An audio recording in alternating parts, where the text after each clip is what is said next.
자갈치 일보. 떠오르는 이슈와 부산의 뉴스까지 짚어보는 시간입니다. 자갈치 일보 첫 번째 소식 만나볼까요? 네, 오늘 첫 번째 소식은 탄핵 관련 내용 가지고 왔습니다.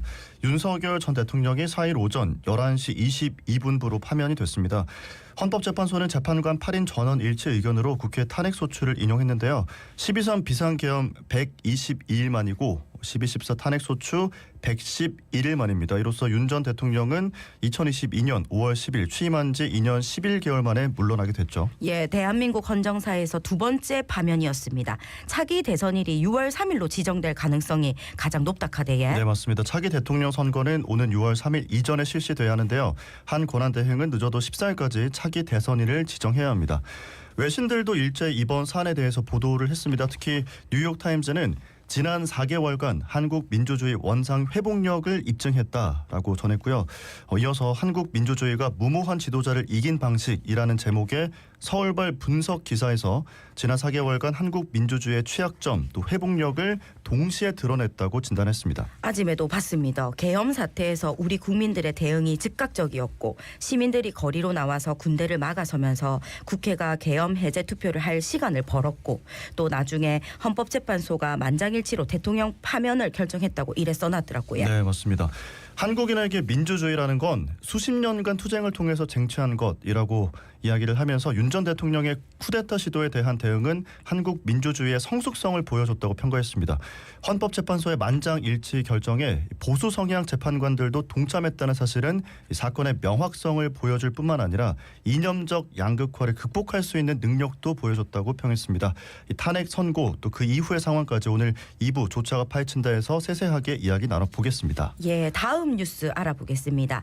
건조한 날씨가 계속되면서 울산, 울주, 대구, 전남, 순천 전국 곳곳 야산에 불이 났는데 진짜로 불씨관리 신경 써야 하는데 이번 불은 밭에서 불이 시작돼서 번졌다고요? 네, 맞습니다. 어제 오후 1시 48분께였습니다. 울산 울주군 온양읍의 한 야산에서 불이 났는데요. 산림당국이 헬기 2대를 동원해서 진화에 나섰습니다. 당국은 소방 헬기 등 진화 장비를 추가로 요청하면서 이 밭에서 시작된 불이 야산으로 번진 걸로 추정된다고 밝혔는데요. 또 같은 날 오후 3시 12분 대구 북구 서변동 야산에서도 원인이 밝혀지지 않은 불이 났습니다.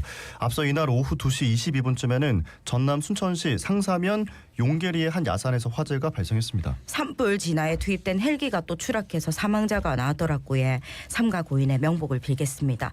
어째 자꾸 이런 안타까운 사고가 나는지 참 속상합니다. 네, 말씀하신 것처럼 산불 진화에 투입된 노후 임차 헬기가 추락하면서 조종사가 사망하는 사고가 또 발생한 건데요. 지난달 26일 경북 의성 산불 현장에서 임차 헬기가 추락한 지 11일 만입니다. 정말 이런 좀 안타까운 일이 없어야 될 텐데요. 그렇죠? 예, 아침에 이 보니까 사고 헬기가 40년이 넘었다면서요. 네, 맞습니다. 사고 헬기는 대구 동구청 임차 헬기로 생산된 지 44년 된 기종이라고 하는데요. 이 산불 진화용 헬기는 산림청과 지방자치단체가 각각 운용을 하고 있습니다. 산림청은 자체 보유 헬기를 활용하지만 지자체는 민간에서 임차한 헬기를 사용하고 있는데요. 지자체가 임차한 헬기는 대부분 기령을 20년 이상 훌쩍 넘긴 노후 헬기입니다. 그렇기 때문에 지자체의 산불 진화용 헬기의 노후화 문제는 국회 국정감사 등에서 꾸준히 지적이 되어 오고 있는데요. 실제로 산림청 산불 진화 헬기의 경우 20년을 초과한 헬기가 30석대로 70%, 30년이 넘은 헬기가 12대로 25%에 달한다고 합니다. 이에 고동진 국민의힘 의원은 산불 진화 헬리콥터를 지원하는 산림재난방지법 개정안을 발의했는데요. 국가가 산불 진화 헬리콥터 등 산림 항공기의 구매 또는 임차 비용, 부품 교체, 정비 비용의 전부 또는 일부를 의무적으로 지원하는 법안입니다. 이번 산불이 발생한 이후에 산림청, 소방청이 보유한 산불 진화 헬기가 부족하다는 지적이 꾸준히 제기되면서 이런 법안이 발의가 됐습니다. 예, 이래 대형 재난이 발생하는 경우에 국회에서는 재난 관련한 법안이 쏟아지지에 중요한 것은 수십 건의 법안 발의가 아니고 재난이 발생한 순간에 그치는 관심도 아니고 국회 차원의 지속적인 논의 아니겠습니까? 좀 단디해 주이소. 네, 다음 뉴스로 넘어가 보겠습니다. 부산 사하구 의회는 주식회사 삼정환경산업 건설 폐기물 처리업 변경사업 계획 불허 촉구 결의안을 채택했습니다. 부산 사상구 엄궁동의 건설 폐기물 업체인 삼정환경기업이 부지 이전을 계획하면서 사하구 하단동의 1,800세대 규모의 한 아파트와 가까워지는 것에 대해서 이제 아파트에 거주하고 있는 주민들이 반대한 건데요. 뚜렷한 결론을 내리지 못하면서 지역사회에서 부산시 차원의 개입이 필요하다는 목소리가 나오고 있습니다. 그러니까 사상구가 업체를 이전하는 건데 사하구에 가까워서 두 지자체 접경 지역 갈등 사안이다. 그지야. 거기다가 기업, 주민 두 입장의 차이가 뚜렷하니까 부산시가 중재자 역할을 해야 한다는 거지야. 네, 맞습니다. 부산시의회 전원석 의원은 부산시는 구청 소관이라는 말만 되풀이하면서 실질적인 책임을 회피하고 있다면서 단일 지자체의 판단이나 행정력만으로는 해결이 불가능한 사안에 대해서 상위 기관인 시가 나서야 한다고 지적했습니다.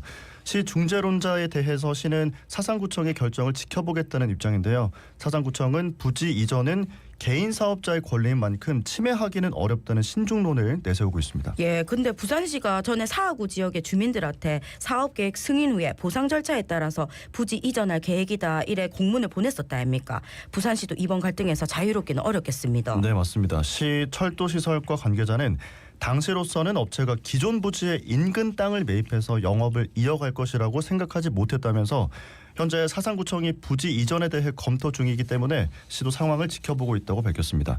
사상구청은 오늘 30일까지 삼정 환경산업 측에게 부지 이전 허가 여부를 통보해야 하는데요. 관계자는 최대한 30일 전까지 결론을 내겠다고 밝혔습니다. 이번 사안에 대해서 결론을 내고 마무리하겠다고 밝혔는데요. 민원과 사업장을 둘러싼 주변 상황 등을 종합 검토 중이라고 전했습니다. 자, 다음 뉴스로 넘어가 보겠습니다. 비나이다 비나이다. 무엇을 비는 걸까요? 최근 국가유산청의 국가무형유산 지정 여부를 기다리고 있는 경남 양산시의 가야진 용신제에 대한 이야기인데요. 6일 봉행이 진행이 됐습니다. 다만 전국 동시다발적으로 산불이 발생하면서 피해자들에게 애도를 표한다는 마음으로 식전, 식후 공연은 취소되면서 축소 진행이 됐습니다. 예, 가야진 용신제라는 게 삼국시대부터 조선시대 말까지 이어진 국가 재래 의식이던데 용신에게 백길의 안전과 국가의 태평성대를 기원하는 긴데 아침에도 용신한테 기도하고 싶네. 예. 네, 일제강점기 때 홍수로 인해서 재단에 휩쓸리고 또 재래가 금지되는 등 어려움을 겪기도 했었는데요. 국가가 아닌 원동 주민들에 의해서 그 명맥을 이어오고 있어서 또 의미가 큽니다. 용신제는 과거에 흥해 이쪽이 동쪽이고요. 공주 서쪽, 가야진 남쪽, 한강 북쪽 이렇게 4대강 유역에서 치러졌는데 현재는 가야진 용신제만 남아 있습니다. 그렇기 때문에 1997년 경남도 민속자료와 무형유산으로 지정이 돼서 계승이 되고 있습니다. 특히 이번 가야진 용신제는 백길의 안전과 국가의 태평성대를 기원도 하고 전국적인 산비로 이 산불이 나서 비를 발하는 강우, 그러고 세 번째로 도전 중인 국가 무형유산 지정 이것들을 기원한다고 하네요. 네, 맞습니다. 이번이 세 번째 도전인데요. 양산시는 가야진 용신제의 국가무형유산 승격을 위해서 2015년, 2019년에 도전에 나섰지만 실패했고 2024년 재도전에 들어가서 최근 재심의를 위한 보류 판정을 받아서 하반기 승격이 가시화되고 있습니다. 자, 다음 뉴스로 넘어가 볼 텐데요. 6명이 사망한 부산 리조트 화재 시공사 회장 등 6명이 구속됐다는 소식을 가지고 왔습니다. 지난 2월 6명이 숨진 부산 반얀트리 리조트 화재 사고와 관련해서 시공사인 삼정기업의 경영 책임자 등 6명이 구속됐는데요. 부산경찰청, 부산고용노동청에 따르면 부산지법 동부지원은 이날 중대재해처벌법 등에 관한 법률 위반 혐의로 삼정기업 박정호 회장과 박상천 대표에 대해서 구속영장을 발부했습니다. 예, 당시 현장에서는 다수의 근로자가 용접 절단 작업과 함께 여러 화기 작업을 하고 있었는데도 제대로 된 안전 조치가 이루어지지 않았다는 거지. 네, 맞습니다. 법원은 사안의 중대성, 증거인멸 우려 등을 고려해서 구속영장을 발부한 건데요. 경영 책임자가 중대재해처벌법 위반 혐의로 구속된 것은 화성 아리셀 화재 사고, 또 영풍 석포 재련소 아르신 누출 사고에 이어서 세 번째입니다. 예, 안전은 아무리 강조해도 지나치지 않다카지에 안전불감증 말만 할 게 아니라 정책과 법이 이 안전불감증이라는 단어가 설 자리가 아예 없도록 해야 되는 거 아니겠습니까? 참 속상합니다. 네, 국민의 상식적인 눈높이와 맞는 수사도 판결 결과를 기다려보면서 우리 모두가 좀 지속적인 관심을 갖고 안전한 사회를 만들어 가야겠다라는 생각이 듭니다. 4월 7일 월요일 자갈치일보 여기까지였습니다. 요즘 살기 억수로 팍팍하지. 그래도